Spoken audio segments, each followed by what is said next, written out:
क्या आपने कभी सुना है, सारे अंडे एक ही टोकरी में मत रखो? यही बात निवेश की दुनिया में डाइवर्सिफिकेशन कहलाती है। चाहे आप एक नए निवेशक हों या अनुभवी, अपने पोर्टफोलियो को डाइवर्सिफाई करना आपकी पूंजी को बचाने और बढ़ाने का सबसे असरदार तरीका है। आज हम जानेंगे कि हर कोई अपने स्टॉक मार्केट पोर्टफोलियो को कैसे आसानी से डाइवर्सिफाई कर सकता है। डाइवर्सिफिकेशन क्या है? डाइवर्सिफिकेशन का मतलब है अपने पैसे को अलग अलग प्रकार की कंपनियों, सेक्टर्स और लोकेशंस में लगाना। इसका फायदा यह है कि अगर एक सेक्टर या कंपनी गिरती है तो दूसरी हिस्सों से नुकसान की भरपाई हो सकती है। एक उदाहरण लें, अगर आपने सिर्फ एक कंपनी में निवेश किया और वो कंपनी फेल हो गई तो पूरा पैसा चला गया, लेकिन अगर आपने 20 अलग अलग कंपनियों में निवेश किया है तो एक के फेल होने से बाकी पर असर कम पड़ेगा। डाइवर्सिफिकेशन क्यों जरूरी है? मार्केट हमेशा स्थिर नहीं रहता। आज टेक सेक्टर ऊपर जा रहा है, कल गिर भी सकता है। डाइवर्सिफिकेशन इन उतार चढ़ाव से सुरक्षा देता है। ये चीजों से आपकी रक्षा करता है।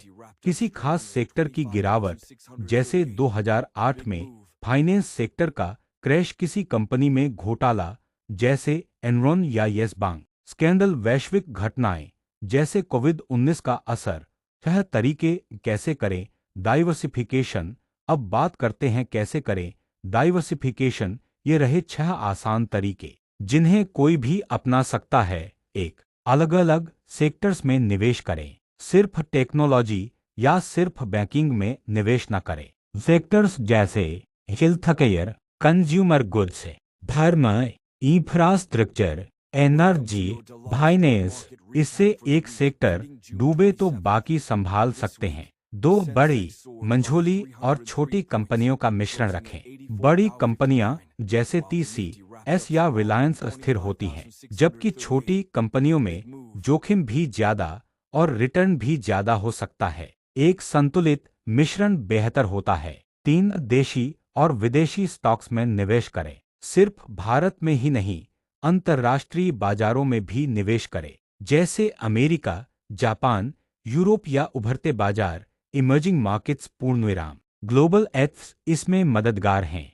चार, इंडेक्स फंड और एथ्स का उपयोग करें। ये ऑटोमेटिकली डाइवर्सिफाई करते हैं, जैसे Nifty 50 index fund, Sensex ETF, US S&P 500 एथ। ये सस्ते भी होते हैं और समय बचाते हैं। पांच, डिविडेंड देने वाले स्टॉक शामिल करें। ऐसी कंपनियां जो रेगुलर डिविडेंड देती हैं, आमतौर पर ज्यादा स्थिर होती हैं। डिविडेंड दो काम करता है। एक, नियमित इनकम देता है। दो, रीइन्वेस्टमेंट से ग्रोथ बढ़ाता है। छह, पोर्टफोलियो को समय समय पर रिबैलेंस करें। समय के साथ कुछ स्टॉक्स ज्यादा बढ़ते हैं, कुछ नहीं। रिबैलेंसिंग का मतलब है पोर्टफोलियो को वापस उसी अनुपात में लाना जिसे आपने प्लान किया था, जैसे 70% इक्विटी, 30% डेट। इससे जोखिम नियंत्रण में रहता है। सेक्शन 4, आम गलतियां जो आपको नहीं करनी चाहिए।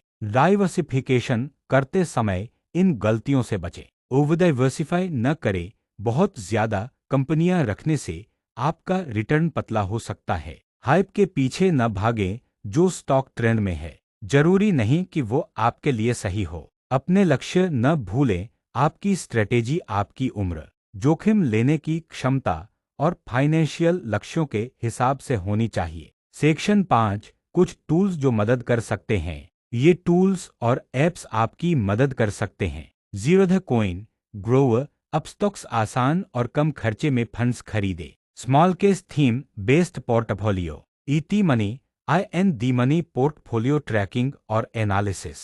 रोबो एडवाइजर्स जैसे Scripbox, Cube wealth auto diversified portfolio बनाते हैं। अंतिम बात, डाइवर्सिफिकेशन कोई ऑप्शन नहीं है, ये एक जरूरत है। चाहे आप 500 से शुरू करें या 5 लाख से, समझदारी से पैसा फैलाना ही स्मार्ट इन्वेस्टिंग है।